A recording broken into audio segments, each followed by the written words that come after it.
Hi all, എല്ലാവർക്കും നമസ്കാരം. Cooperative ഹെൽപ്പറിന്റെ പുതിയ ഒരു ക്ലാസ്സിലേക്ക് എല്ലാവർക്കും സ്വാഗതം. അപ്പോൾ നമ്മൾ ഇന്ന് ഡിസ്കസ് ചെയ്യാൻ പോകുന്നത് അമെൻമെന്റ് ഓഫ് ബൈലോ അല്ലെ. ഒരു സംഘത്തിന്റെ ഏറ്റവും പ്രധാനപ്പെട്ട കാര്യങ്ങളിൽ വരുന്ന ഒരു ഭാഗമാണ് ഈ ബൈലോ എന്ന് പറയുന്നത് അല്ലെ. ബൈലോ എന്താണ്? നിയമാവലി എന്നോ അല്ലെങ്കിൽ ഉപനിബന്ധന എന്നോ അങ്ങനെ പല പേരിൽ നമുക്കതിനെ വിശേഷിപ്പിക്കാം. അപ്പം ബൈലോ പ്രകാരമാണ് ഒരു സംഘം വർക്ക് ചെയ്യുന്നത് അല്ലെ. അതിനുകൊണ്ട് നമുക്ക് എന്തെന്ന് പറയാം? Internal law of A cooperative society എന്ന് പറയാം. ഇന്റേണൽ ലോ, ഒരു സഹകരണ സംഘത്തിന്റെ ഇന്റേണൽ ലോ എന്നാണ് ഈ ബൈലോയെ നമ്മൾ വിശേഷിപ്പിക്കുന്നത്. അപ്പോൾ സംശയം ചോദിക്കാം, ഇന്റേണൽ ലോ ബൈലോ ആണെങ്കിൽ അവിടെ എക്സ്റ്റേണൽ ലോ ഉണ്ടായിരിക്കണമല്ലോ. എന്താണ് എക്സ്റ്റേണൽ ലോ എന്ന് പറയുന്നത്?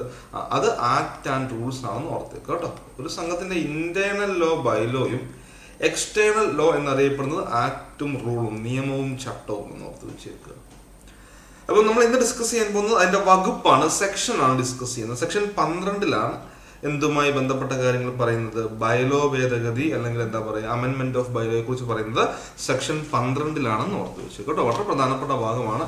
എല്ലാവരും പ്രോപ്പറായിട്ട് മനസ്സിലാക്കി പോകണം. കൺഫ്യൂഷൻസ് വരാൻ എന്താ പറയുക ചാൻസ് ഉള്ള ഒരു ഏരിയയും കൂടിയാണ് ബൈലോ ഭേദഗതി അല്ലെങ്കിൽ അമെൻമെന്റ് ഓഫ് ബൈലോ എന്ന് ഓർത്ത് വെച്ചേക്കുക.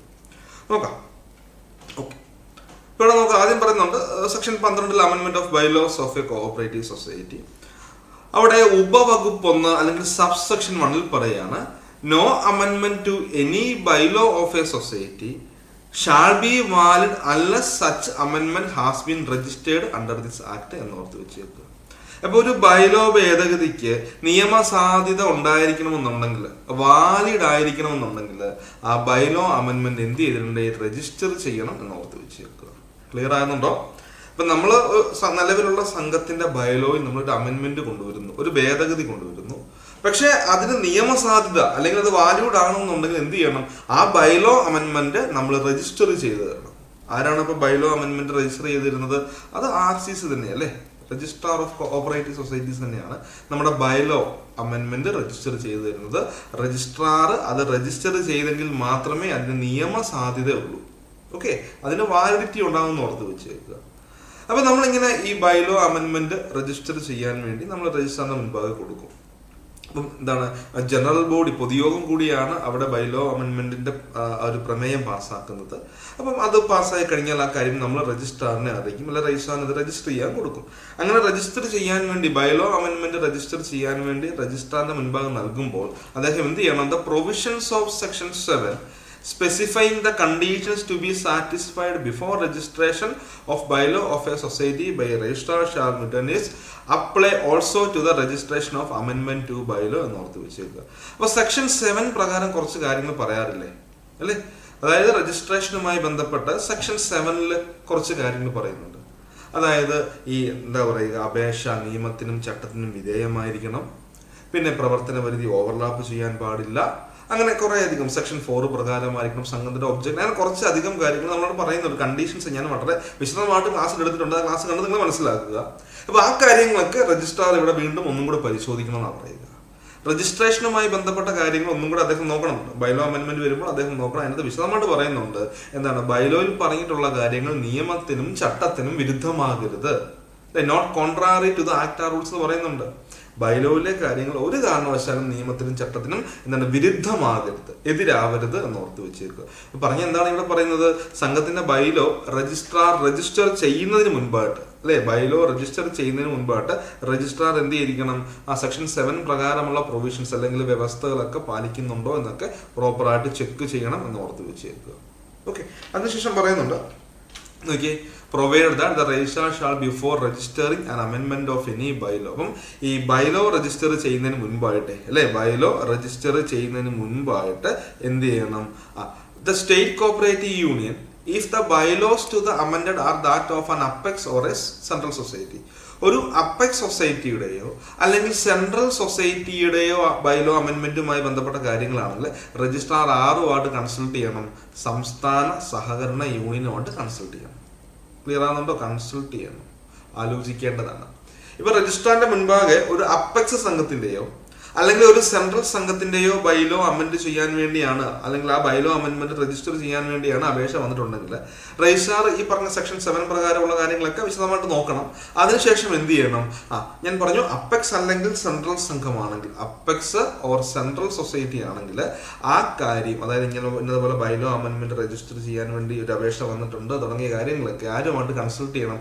സംസ്ഥാന സഹകരണ യൂണിയൻ അല്ലെങ്കിൽ സ്റ്റേറ്റ് കോ ഓപ്പറേറ്റീവ് യൂണിയനുമായിട്ട് രജിസ്ട്രാർ കൺസൾട്ട് ചെയ്യണം, അല്ലെങ്കിൽ എന്താ ചെയ്യുക, ചർച്ച ചെയ്യണമെന്ന് ഓർത്ത് വെച്ചേക്കുക. വളരെ പ്രധാനപ്പെട്ട ഒരു കാര്യമാണെന്ന് ഓർത്ത് വെച്ചേക്കുക. ഓക്കെ, അവരോട് ചർച്ച ചെയ്യണം. ഇനിയും പറയുകയാണ്, the circle cooperative union if the bylaws that are to be amended or that of any other society. Okay, അപ്പോൾ ഓർത്ത് വെച്ചേക്കുക, അപ്പെക്സ് അല്ലെങ്കിൽ സെൻട്രൽ സംഘത്തിന്റെ ബൈലോ അമെൻമെന്റ് രജിസ്റ്റർ ചെയ്യാൻ വേണ്ടിയുള്ള അപേക്ഷയാണ് രജിസ്ട്രാറിന് മുൻപാകെ വന്നിട്ടുള്ളതെങ്കിൽ അദ്ദേഹം സംസ്ഥാന സഹകരണ യൂണിയനുമായിട്ടും ബന്ധപ്പെടണം, അല്ലെ, അവരോട് ആലോചിക്കണം. അതോടെ പറയുകയാണ്, ഇനി സർക്കിൾ സഹകരണ യൂണിയനുമായിട്ട് ബന്ധപ്പെടുന്നത് എപ്പോഴാണ്? മറ്റ് സംഘങ്ങളുടെ അപ്പെക്സ് ഓർ സെൻട്രൽ സംഘങ്ങൾ ഒഴികെയുള്ള പ്രൈമറി സംഘത്തിനാണ് ഉദ്ദേശിക്കുക, അല്ലെ. അപ്പെക്സ് അല്ലെങ്കിൽ സെൻട്രൽ സംഘം ഒഴികെയുള്ള സംഘം, ദാറ്റ് മീൻസ് പ്രൈമറി സംഘം, അല്ലെ. അതിന് പ്രൈമറി സംഘത്തിന്റെ ബൈലോ അമെൻമെന്റുമായി ബന്ധപ്പെട്ട അപേക്ഷയാണ് രജിസ്ട്രാറിന് മുൻപാകെ ലഭിച്ചിട്ടുള്ളതെങ്കിൽ രജിസ്ട്രാർ സർക്കിൾ സഹകരണ യൂണിയനുമായിട്ട് എന്ത് ചെയ്തിരിക്കണം? കൂടി ആലോചിച്ചിരിക്കണം, അല്ലെ, കൺസൾട്ട് ചെയ്യണം എന്ന് ഓർത്ത് വെച്ചേക്കുക. അപ്പൊ ഒന്നുകൂടെ ഓർത്ത് വെച്ചേക്കുക, എന്താണ് അപ്പെക്സ് ഓർ സെൻട്രൽ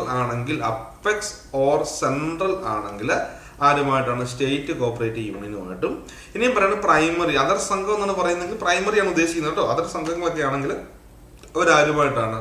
അവര് എന്ത് ചെയ്യണം? രജിസ്ട്രാർ CCയുമായിട്ട് അവിടെ കൺസൾട്ട് ചെയ്യണം എന്ന് ഓർത്ത് വെച്ചേക്കുക. ഓക്കെ, ഇപ്പം അപ്പെക്സ് ആണെങ്കിൽ അല്ലെങ്കിൽ സെൻട്രൽ ആണെങ്കിൽ SCU, അതുപോലെ തന്നെ എന്താണ് നമ്മുടെ പ്രൈമറി സംഘങ്ങൾ, അതായത് അപ്പെക്സ് ഓർ സെൻട്രൽ സംഘം ഒഴികെയുള്ള മറ്റ് സംഘങ്ങളാണെങ്കിൽ CCയുമായിട്ട് കൺസൾട്ട് ചെയ്യണം. പിന്നെ അതോടൊപ്പം തന്നെ എന്ത് ചെയ്യണം? The financing bank if the society is indebted to the financing bank എന്ന് ഓർത്ത് വെച്ചേക്കുക. അതായത് സംഘം ഏതെങ്കിലും എന്താ പറയുക ധനസഹായ ബാങ്കിനോട് കടപ്പെട്ടിട്ടുണ്ടെങ്കിൽ, അതായത് ധനസഹായ ബാങ്കോട് ഫിനാൻസിംഗ് ബാങ്കുമായിട്ടും കൺസൾട്ട് ചെയ്യണം. ഓക്കെ, ഇപ്പം സംഘം ഏതെങ്കിലും ഫിനാൻസിംഗ് ബാങ്കിലേക്ക് പൈസ കൊടുക്കാനുണ്ട്, കടപ്പെട്ടിട്ടുണ്ടെങ്കിൽ, ധനസഹായ ബാങ്കിലേക്ക് കടപ്പെട്ടിട്ടുണ്ടെങ്കിൽ ആ ഫിനാൻസിംഗ് ബാങ്കുമായും എന്ത് ചെയ്തിരിക്കണം? ഇവിടെ ചർച്ച ചെയ്യണം എന്ന് ഓർത്ത് വെച്ചേക്കുക. വളരെ സിമ്പിളാണ് ഈ കാര്യങ്ങൾ. Okay, clear ആകുന്നുണ്ടോ? വളരെ വളരെ സിമ്പിൾ ആയിട്ടുള്ള കാര്യമാണ്. ഇനി പറയണം, the registrar shall forward to the society a copy of the registered അമെൻമെന്റ് together with a certificate of registration signed and sealed by him and such certificate shall be conclusive evidence that the അമെൻമെന്റ് has been duly registered എന്ന് പറയുന്നുണ്ട്.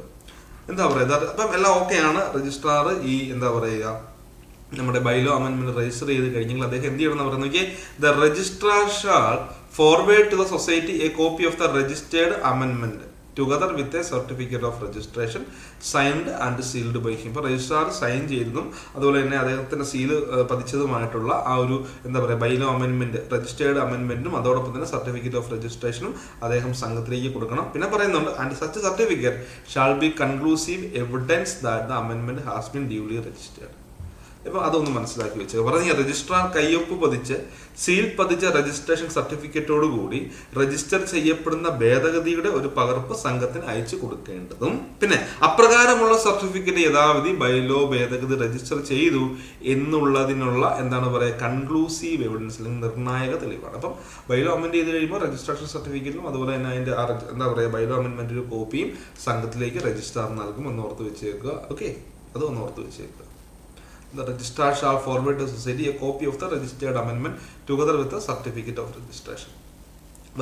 Registration സർട്ടിഫിക്കറ്റോടൊപ്പം ആ registered അമെൻമെന്റോട് അദ്ദേഹം കൊടുക്കും എന്ന് ഓർത്ത് വെച്ചേക്കുക കേട്ടോ. അദ്ദേഹത്തിന്റെ സൈനും സീലും ഒക്കെ ഉണ്ടായിരിക്കും, ഓർത്ത് വെച്ചേക്കുക.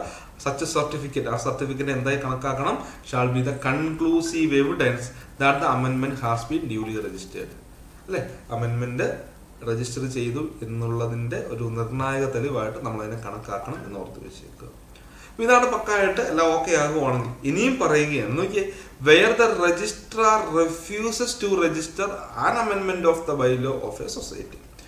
ഇനിയിപ്പോ ഏതെങ്കിലും കാരണം കൊണ്ട് രജിസ്ട്രാർ ഈ അമെൻമെന്റ് ഓഫ് ബൈലോ രജിസ്റ്റർ ചെയ്യുന്നില്ല, അദ്ദേഹം റെഫ്യൂസ് ചെയ്യുകയാണെങ്കിൽ, റിജക്ട് ചെയ്യുകയാണെങ്കിൽ, കാരണം കുറെ കാര്യങ്ങൾ കുറെ മാനദണ്ഡങ്ങൾ നോക്കാനുണ്ട്, അതെല്ലാം പ്രോപ്പറായിട്ട് സാറ്റിസ്ഫൈ ചെയ്യുകയാണെങ്കിൽ മാത്രമേ എന്ത് ചെയ്യുകയുള്ളൂ, ഇത് രജിസ്റ്റർ ചെയ്ത് കൊടുക്കുകയുള്ളൂ. എവിടെയെങ്കിലും ഒരു പോരായ്മയുണ്ട്, എവിടെയെങ്കിലും ഒരു തെറ്റുണ്ട് എന്നുണ്ടെങ്കിൽ എന്താണ്, ഒരു കാരണവശാലും അദ്ദേഹം എന്ത് ചെയ്യില്ല, രജിസ്റ്റർ ചെയ്യില്ല, അത് റെഫ്യൂസ് ചെയ്യും. അതുകൊണ്ട് തന്നെ പറയാണ്, Okay, where the registrar refuses to register an amendment of the bylaw of a society, he shall communicate the order of refusal together with the reasons thereof. ഇത് ഒന്ന് നോക്കുക, within 7 days of the order to the society. അങ്ങനെ ഇവിടെ പറയുകയാണ്, registrar refuse ചെയ്യുകയാണ് അല്ലെങ്കിൽ reject ചെയ്യുകയാണെങ്കിൽ അദ്ദേഹം ആ റിജക്ഷൻ ഓർഡർ നൽകിയിരിക്കണം, സംഘത്തിന് നൽകണം. ഇത് എന്നാണോ അദ്ദേഹം റിജക്റ്റ് ചെയ്യുന്നത് അന്ന് മുതൽ 7 ദിവസത്തിനകമായിട്ട് കാര്യകാരണങ്ങൾ സഹിതം എന്ത് ചെയ്യണം, സംഘത്തിനെ അറിയിക്കണം. ഇവിടെ നിങ്ങളുടെ ബൈലോ അമെൻമെന്റ് രജിസ്റ്റർ ചെയ്യാൻ പറ്റില്ല, ഇന്ന കാരണം കൊണ്ട് രജിസ്റ്റർ ചെയ്യാൻ പറ്റില്ല, ഒറ്റയടിക്ക് റിജക്റ്റഡ് ചെയ്യാൻ പറ്റില്ല, അങ്ങനെയല്ല, എന്തുകൊണ്ട് റിജക്റ്റ് ചെയ്യാൻ പറ്റുന്നില്ല എന്നും കൂടെ അവിടെ സ്പെസിഫൈ ചെയ്യണം. ഓക്കെ, അത് ഒന്ന് ഓർത്ത് വെച്ചേക്കുക അല്ലെ. പറയുകയാണ്, ബൈലോ ഭേദഗതി രജിസ്ട്രാർ നിരസിക്കുകയാണെങ്കിൽ അതിന്റെ കാരണങ്ങൾ രേഖപ്പെടുത്തി നിരസന ഉത്തരവ്, ദാറ്റ് മീൻസ് റിജക്ഷൻ ഓർഡർ ആണ്, നിരസന ഉത്തരവ് 7 ദിവസത്തിനകം ആ വിവരം സംഘത്തിനെ അറിയിക്കണം എന്ന് ഓർത്ത് വെച്ചേക്കുക. സിമ്പിളായിട്ട് മനസ്സിലാക്കി പോവാ, വലിയ ബുദ്ധിമുട്ടൊന്നുമില്ല. ഇപ്പൊ ഇവിടെ 7 ഓർത്ത് വെച്ചേക്കുക. ഇവിടെ ചില കുട്ടികൾ എപ്പോഴും ചോദിക്കും, സാറേ 15 ദിവസമാണോ എന്ന് ചോദിക്കാറുണ്ട്. 15 അല്ല, 7 കേട്ടോ, 7 അതൊന്ന് ഓർത്ത് വെച്ചേക്കുക. വിതിൻ 7 ഡേയ്സ് എന്ന് ഓർത്ത് വെച്ചേക്കുക. ഇത് ചോദിക്കാൻ ചാൻസ് ഉണ്ട്. അപ്പോൾ ഒന്ന് ഓർത്ത് വെച്ചേക്കുക, 7 ദിവസമായിട്ട് അറിയിക്കണം, കാര്യകാരണങ്ങൾ സഹിതം അറിയിക്കണം. ഇനിയും വളരെ പ്രധാനപ്പെട്ട ഒരു കാര്യം മനസ്സിലാക്കണം, നമ്മൾ ബൈലോ അമെൻമെന്റ് രജിസ്റ്റർ ചെയ്യാൻ വേണ്ടി രജിസ്ട്രാറിന്റെ മുൻപാകെ ഒരു അപേക്ഷ സമർപ്പിച്ചാൽ ആ അപേക്ഷ ലഭിച്ച് 90 ദിവസത്തിനകമായിട്ട് നമ്മുടെ രജിസ്ട്രാർ അതിന്മേൽ ഒരു തീരുമാനം എടുത്തിരിക്കണം. ഓക്കെ, ഡിസ്പോസ് ഓഫ് ചെയ്യണം. ദാറ്റ് മീൻസ് തീരുമാനം കൈക്കൊള്ളണം. ഒന്നെങ്കിൽ രജിസ്റ്റർ ചെയ്യാം, അല്ലെങ്കിൽ റിജക്ട് ചെയ്യാം. അതാണ് ഇവിടെ 4A പറയുകയാണ്. നോക്കിയേ, where an application to register an അമെൻമെന്റ് of the bylaw of a society shall be disposed of by the registrar within 90 days from the date of receipt of the same. അപ്പം അപേക്ഷ ലഭിച്ച് 90 ദിവസത്തിനകം അതിന്മേൽ തീരുമാനം എടുക്കണം എന്ന് ഓർത്ത് വെച്ചു കേട്ടോ. 90 ദിവസത്തിനകം തീരുമാനം കൈക്കൊള്ളണം. 90 ദിവസത്തിനകമായിട്ട് തീരുമാനം കൈക്കൊള്ളും. ഡിസ്പോസ് ഓഫ് ചെയ്യണം എന്ന് പറഞ്ഞാൽ തീരുമാനം കൈക്കൊള്ളുക എന്നാണ്, അല്ലാതെ അത് രജിസ്റ്റർ ചെയ്യണമെന്നല്ല. ഒന്നെങ്കിൽ രജിസ്റ്റർ ചെയ്യാം, അല്ലെങ്കിൽ റിജക്ട് ചെയ്യാം, എന്തും ആയിക്കോട്ടെ. അപേക്ഷ ലഭിച്ച് 90 ദിവസത്തിനകമായിട്ട് അതിന്മേൽ തീരുമാനം കൈക്കൊള്ളണം. ഞാൻ പറഞ്ഞു ഒന്നെങ്കിൽ രജിസ്റ്റർ ചെയ്യാം, അല്ലെങ്കിൽ റിജക്ട് ചെയ്യാം, എന്തും ആയിക്കോട്ടെ, പക്ഷേ 90 ദിവസമുള്ളൂ, അതിനകമായിട്ട് തീരുമാനം കൈക്കൊള്ളണം. ഇനിയും പറയണം, wear an application to register an amendment of the bylaw of a society is not disposed of within the time specified in subsection 4.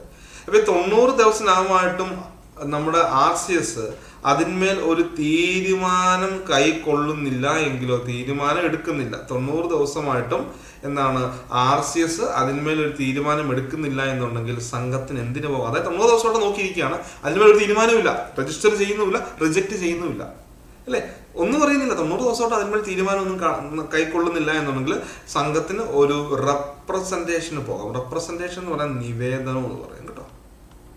നിവേദനം, ഒരു റെപ്രസെന്റേഷന് പോകാം. ആരുടെ മുൻപാകെയാണ് റെപ്രസെന്റേഷന് പോകേണ്ടതെന്ന് പറയുന്നത്? Before the registrar of cooperative society if the application to register amendment of the bylaw is made to a person on whom the power of the registrar is conferred under subsection 2 of section 3. ഇവിടെ പറയാണ്, ഇവിടെ ഒരു functional registrar ആണ്, അല്ലെ, functional registrar ആണ് ഇവിടെ തീരുമാനമൊന്നും എടുക്കാതെ 90 ദിവസമായിട്ട് തീരുമാനമൊന്നും എടുക്കുന്നില്ല. നമ്മുടെ ബൈലോ അമെൻമെന്റ് രജിസ്റ്റർ ചെയ്യാനുള്ള അപേക്ഷ നമ്മൾ വകുപ്പ് 3 ഉപവകുപ്പ് 2 പ്രകാരമുള്ള ഒരു ഫങ്ഷണൽ രജിസ്ട്രാറിന്റെ മുൻപാകെയാണ് സമർപ്പിച്ചെന്ന് വിചാരിക്കുക. നമ്മൾ ഒരു ഫങ്ഷൻ മെയിൻ രജിസ്ട്രാർ അല്ല, ഒരു ഫങ്ഷണൽ രജിസ്ട്രാർ ഇപ്പോൾ ഒരു ജയാറിന്റെ അടുത്താണ് കൊടുത്തിട്ടുള്ളതെന്ന് വിചാരിക്കുക. 90 ദിവസമായിട്ട് അദ്ദേഹം അതിന്മേൽ തീരുമാനം കൈക്കൊള്ളുന്നില്ല എന്നുണ്ടെങ്കിൽ നമുക്ക് നേരെ രജിസ്ട്രാറിന്റെ അടുത്ത് പോകാം. അപ്പോൾ ഓർത്ത് വെച്ചേക്കുക, സെക്ഷൻ 3 സബ്സെക്ഷൻ 2 പ്രകാരമുള്ള രജിസ്ട്രാറിന്റെ മുൻപാകെയാണ് രജിസ്റ്റർ ചെയ്യാൻ വേണ്ടി ഒരു അപേക്ഷ കൊടുത്തു, പക്ഷെ 90 ദിവസമായിട്ടും അദ്ദേഹം അതിന്മേൽ തീരുമാനം കൈക്കൊള്ളുന്നില്ല എന്നുണ്ടെങ്കിൽ നമുക്ക് രജിസ്ട്രാറിന്റെ അടുത്ത് നിവേദനം കൊടുക്കാം. ഇനി പറയുകയാണ്, നമ്മൾ മെയിൻ രജിസ്ട്രാറിന്റെ അടുത്താണ് ഈ ഒരു ബൈലോ അമെൻമെന്റ് രജിസ്റ്റർ ചെയ്യാനുള്ള അപേക്ഷ കൊടുത്തതെങ്കിൽ 90 ദിവസമായിട്ടും അദ്ദേഹം തീരുമാനമൊന്നും കൈക്കൊള്ളുന്നില്ല എന്നുണ്ടെങ്കിൽ നമുക്ക് ഗവൺമെന്റിന്റെ അടുത്ത് കൊടുക്കാം. അത് ഓൾറെഡി അറിയാമല്ലോ, സെക്ഷൻ 3 സബ്സെക്ഷൻ 2 പ്രകാരമാണ് കൊടുത്തിട്ടുള്ളതെങ്കിൽ അവിടെ നമ്മൾ റെപ്രസെന്റേഷൻ കൊടുക്കുന്നത് സെക്ഷൻ 3 സബ്സെക്ഷൻ 1 പ്രകാരമുള്ള മെയിൻ രജിസ്ട്രാറിന്റെ അടുത്തായിരിക്കും.